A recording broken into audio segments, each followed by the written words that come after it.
बहुजन विकास अभियान के प्रमुख संजय कुमार और संगठन के संयोजक मानसिंह पवार पिछले 5 दिनों से उदगीर उप जिलाधिकारी कार्यालय के सामने भूख हड़ताल पर बैठे थे। उनकी मांग थी कि विश्व शांति बौद्ध विहार का कार्य निकृष्ट दर्जे का किया गया है, इसलिए संबंधित ठेकेदार और जिम्मेदार अधिकारियों पर आपराधिक मामला दर्ज किया जाए। इस भूख हड़ताल की चर्चा पूरे जिले भर में होती रही।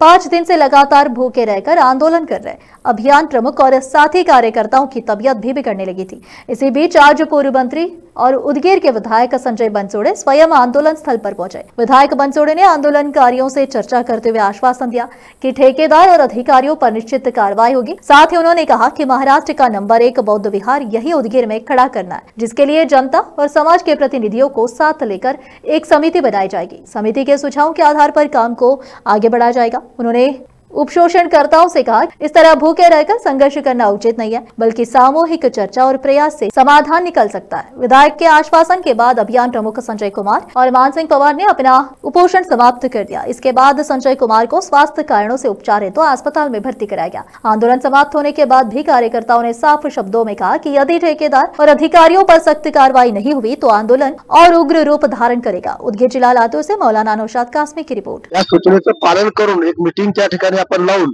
तुम्हाला त्या मीटिंग मध्ये घेऊन जे काही व्यवस्थित करायचं जागतिक लेवलचं बुद्धीवार आपण त्या ठिकाणी करू।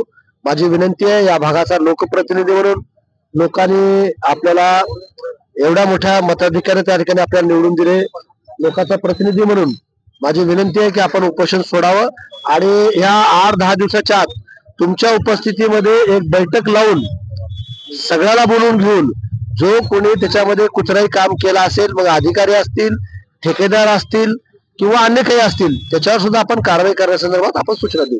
धन्यवाद। आणि संघटक मानसिंह पवार यांनी माझ्या विनंतीला मान देऊन आज या ठिकाणी उपोषण सोडण्याचा निर्णय या ठिकाणी घेतला, त्याबद्दल मी मनापासून त्यांचे आभार या ठिकाणी व्यक्त करतो आणि समस्त या अभियानाच्या मार्फत सर्व जनतेला सांगतो की कुठेही क्वालिटीचंच काम झालं पाहिजे। चुकीचं काम जो माणूस कुणी करेल, जो कॉन्ट्रॅक्टर करेल, जो अधिकारी करेल, त्याच्यावर कडक कारवाई करण्यात येईल।